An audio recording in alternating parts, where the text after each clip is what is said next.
O rapaz vai passar levemente a mão direita pelo rosto da mulher. Ela vai sorrir, olhar para baixo. Ela passa o dedo indicador da mão esquerda pelo cabelo, deixando atrás da orelha. Não era pro celular dela ter tocado. Tudo bem. Ele se aproxima para beijar ela. E aí o celular toca de novo. Quem falou que era pra tocar esse celular? E agora não era pra eles estarem brigando, né? Isso aqui é uma cena romântica, afinal de contas. Por que eles estão brigando?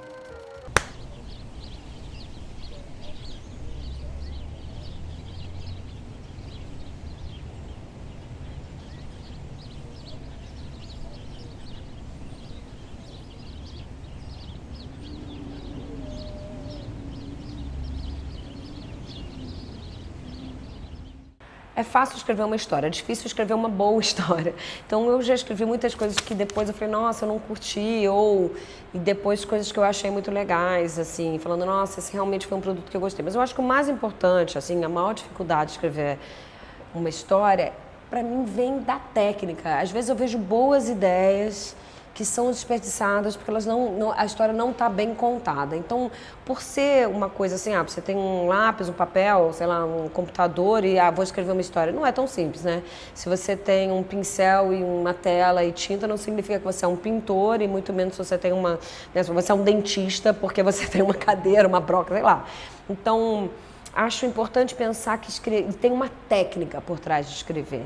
Eu gosto muito de armar, trabalhar com escaleta e armar assim, um esquema visual muito claro assim, para eu entender o movimento do roteiro. E aí depois partir para escrever as cenas. Eu gosto também, cada processo é um processo, mas, por exemplo, uma coisa que eu gosto muito é depois de pensar da estrutura da história, mergulhar no universo dos filmes. Assim, eu gosto, por exemplo, na época que eu fiz o Cidade Baixa,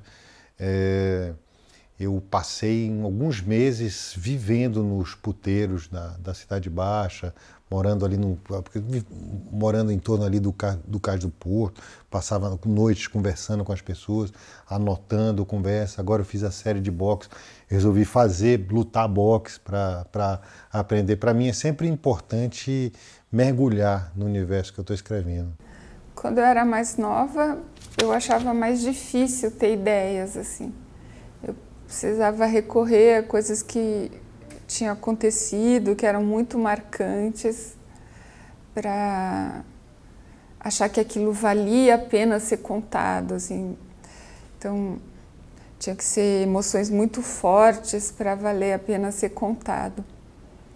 Conforme você vai ficando mais velho, você conhece muita gente, a sua família vai mudando, as pessoas casam, separam, têm filho, tentam fazer uma coisa, não dá certo, perde emprego. E aí, com o passar do tempo, você acaba conhecendo tanta gente que não é tão difícil assim você se projetar nessas histórias que você viu para buscar ideias. Porque o mais legal, eu acho, que eu fui descobrindo depois, é tentar achar coisas que de alguma maneira ressoam pra você, sabe? Não só coisas que você tem alguma propriedade pra falar, ou você tem alguma curiosidade real pra falar, sabe? Você tem algum motivo pra... Por que o seu olhar sobre aquilo vai ser relevante? Por que vale a pena você procurar tal assunto? Aí eu acho que talvez daí nascem ideias mais interessantes, assim.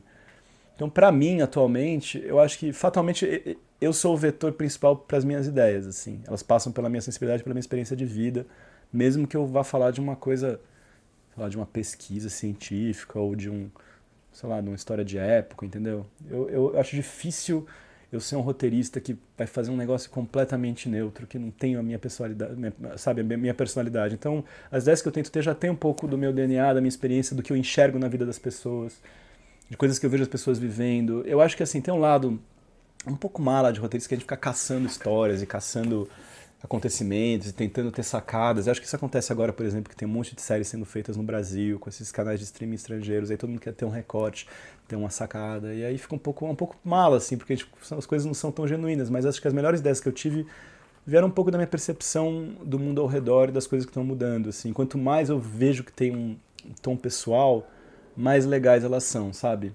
Acho que a maior dificuldade é realmente contar uma boa história, o roteiro é tudo. Eu acho que eu dou a Comparato que fala que com um roteiro bom, você pode ter um filme bom ou ruim, mas com um roteiro ruim, você jamais vai ter um filme bom. E para ter um roteiro bom é muito difícil, como é difícil ter um quadro incrível, como é difícil ter uma poesia que realmente sensibilize todo mundo, como é difícil em qualquer outra profissão. Mas a gente acha que tem essa ilusão de que escrever é fácil, contar uma história é fácil, pela facilidade das ferramentas, mas não significa que é realmente fácil.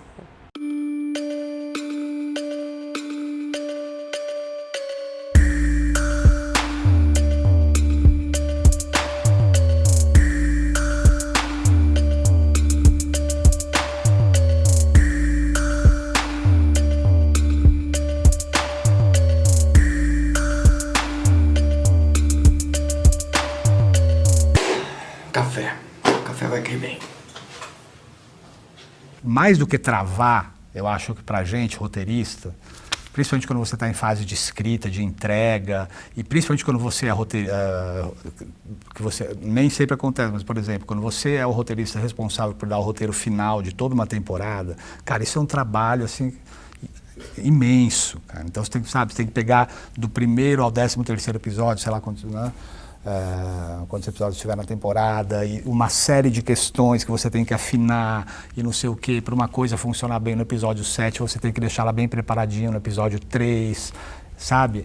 Se algum personagem tem um bordão, você tem que cuidar para que esse bordão apareça pelo menos uma vez em cada episódio, sabe? É uma atividade muito complexa. Então, mais do que travar, quando você escreve por muitas horas seguidas, o cérebro frita. Então, sabe, chega uma hora que não vai mais. Então, realmente você tem que dar uma parada.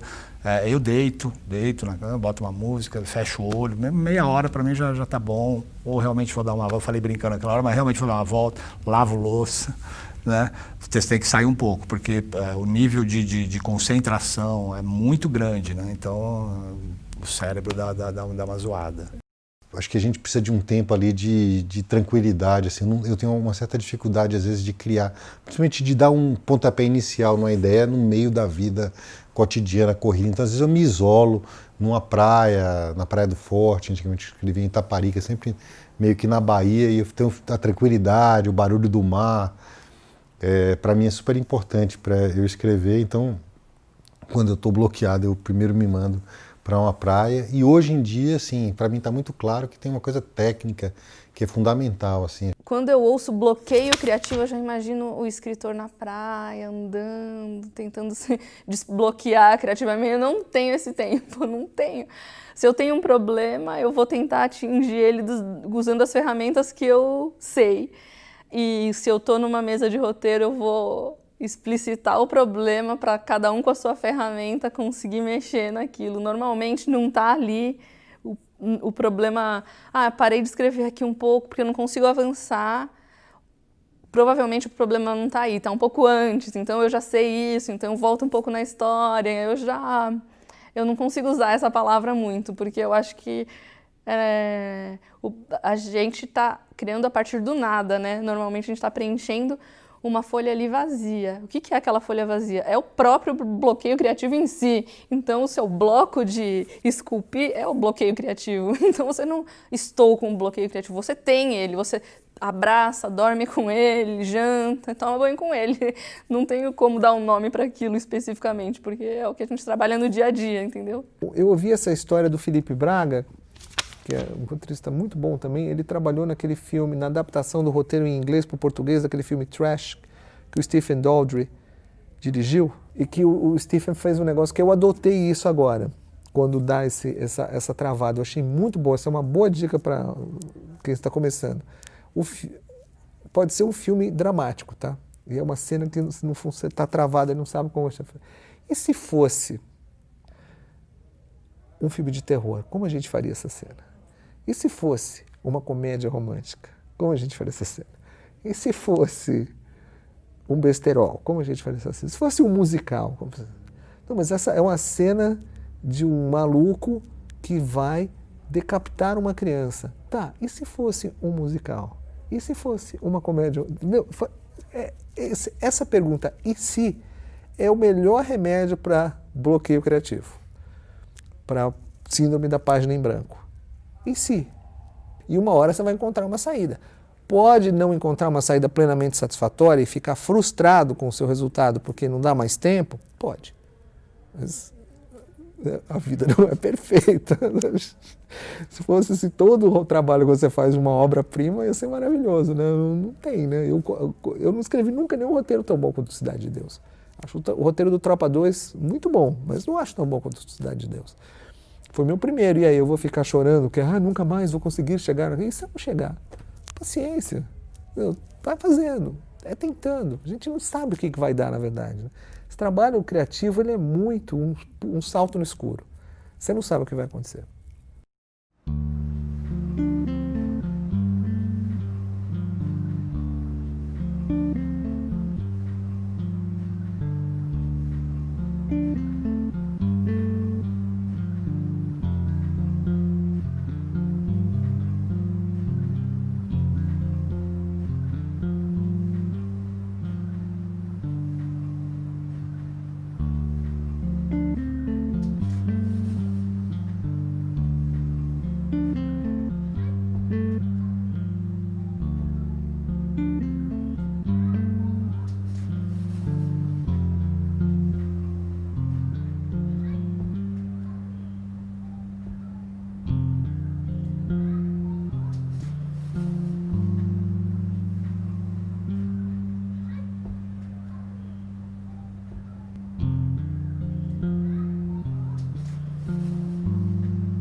Preciso de alguma ideia.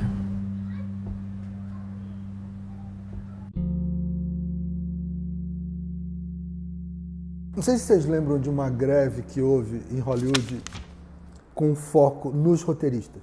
Os roteiristas pararam a indústria.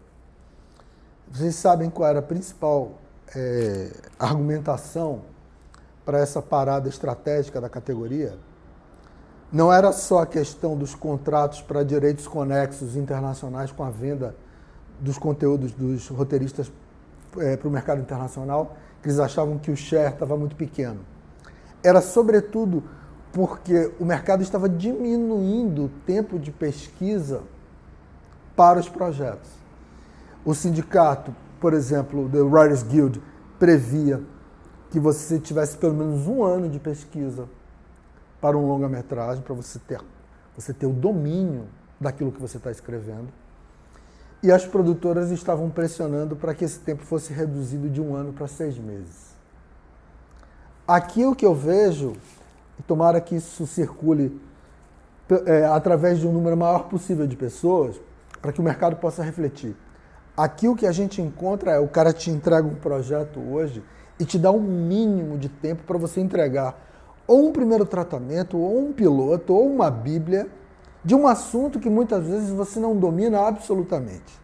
Então, essa qualidade, essa barra só vai ser elevada quando o mercado criar uma consciência de que esse tempo da pesquisa não é um tempo em que o roteirista está reivindicando para ganhar um pouco mais ou fazer vários trabalhos ao mesmo tempo. Não, esse é um tempo fundamental para que você possa mergulhar naquele universo tendo total domínio e conhecimento daquilo que você vai escrever.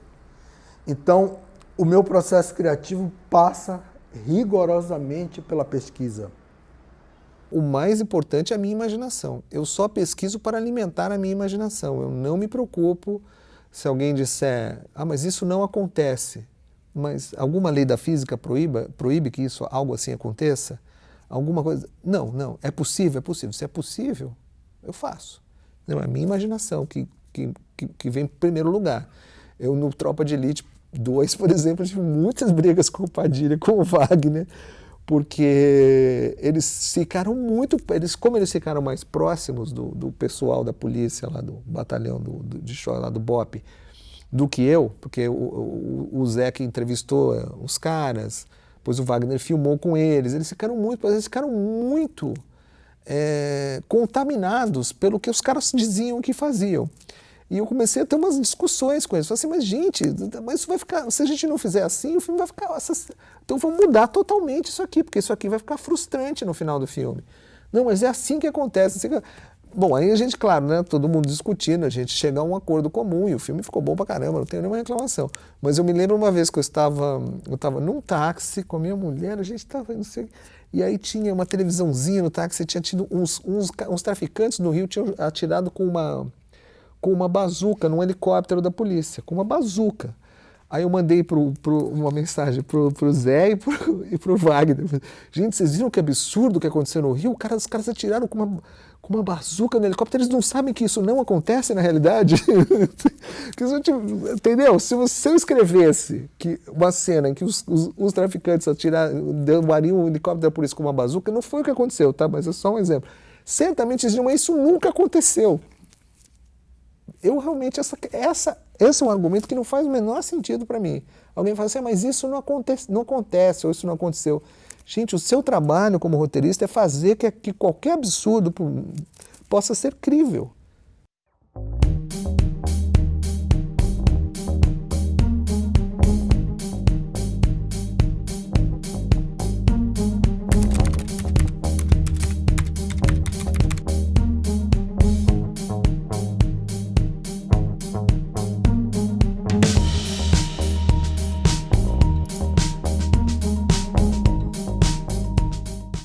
O mercado tá maluco, é até assustador, estão produzindo muito, estão produzindo demais. A gente está com dificuldade de montar equipe, tanto de montar equipe de roteiro quanto em todas as áreas.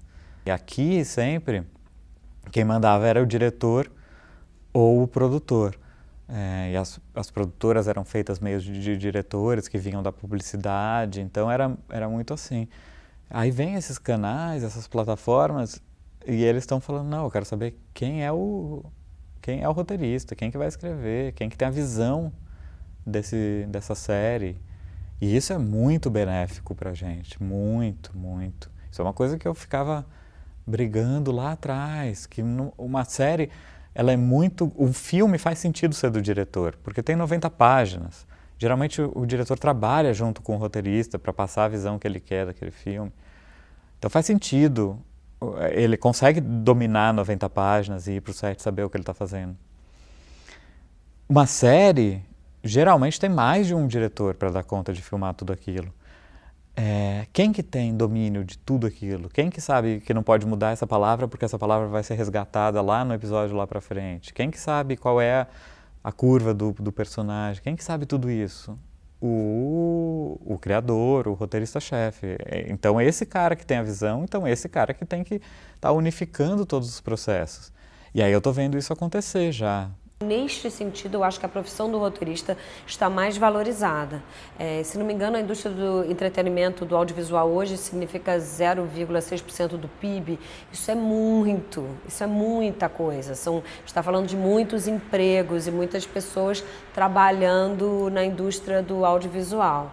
Então, acho que a profissão do roteirista é mais valorizada no momento em que a gente precisa de mais roteiristas para contar boas histórias. Na verdade, assim, quem vem com a mentalidade estrangeira já tem um pouco essa percepção, a Amazon e a Netflix. E a Globo sempre teve essa mentalidade de valorizar o autor. Mas eu acho que, então, ao mesmo tempo que todos esses comandantes do mercado, de alguma maneira, sabem que precisam valorizar, que precisam de autores e que, portanto, precisam valorizá-los, isso não necessariamente se reflete no dia a dia da cadeia de produção. Eu não sei se eu estou sendo otimista, mas eu sinto que a tendência é isso equalizar cada vez mais, porque como quem contrata as produtoras sabe o valor que tem o autor, as produtoras como mercado vão ter que de alguma maneira valorizar essas pessoas, porque senão elas não vão ter as pessoas que são profissionais competentes, capazes de criar os bons produtos audiovisuais, sabe? Então eu quero crer que e também porque existem assim grandes roteiristas estabelecidos e com força de negociação, pressionando também para que essa valorização se dê, sabe? Através de associações ou individualmente em cada contato de trabalho. Então, quero acreditar que esse desnível vai se reduzir, sabe? Eu acho que é fundamental que um país que quer ter algum tipo de identidade, produza audiovisual, né? Um país que não tem cinema e não tem audiovisual é como se fosse uma casa que não tem nenhum espelho, assim, as pessoas não conseguem ver a sua própria imagem. Então acho que é fundamental ter incentivo, acho que bacana que também criem outras maneiras que não sejam só subsídio de governo. Agora claramente tem as televisões todas que estão entrando com essa busca por séries, há um claro desenvolvimento de mercado, mas acho que algum tipo de subvenção de governo, né, é fundamental. Assim, se não houver, a gente mergulha na barbárie e toca fogo em tudo. Né?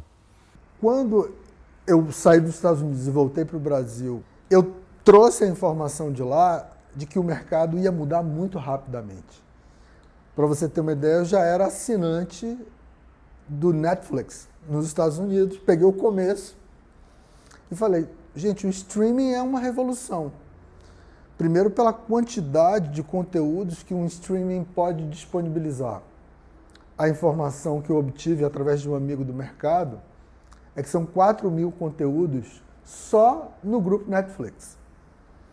Falei, bom, então o futuro do nosso negócio passa pelo roteiro, porque a demanda vai ser cada vez maior, outros streamings serão criados, como a gente está vendo agora. Então a gente, nesse momento, tem uma demanda para o roteirista que a gente nunca viu antes. Agora a gente sabe, né? Tem Prime Video, que é o streaming da Amazon. Agora houve a fusão da Disney com a Fox, vão vir com um streaming ainda mais poderoso. HBO tem HBO Go. A Globo está tentando se organizar aí pela Globoplay. Então, se a gente olha para o cenário hoje e olha para o cenário do passado, lá quando eu comecei, hoje a gente diria, sem medo de errar, que é a profissão do futuro.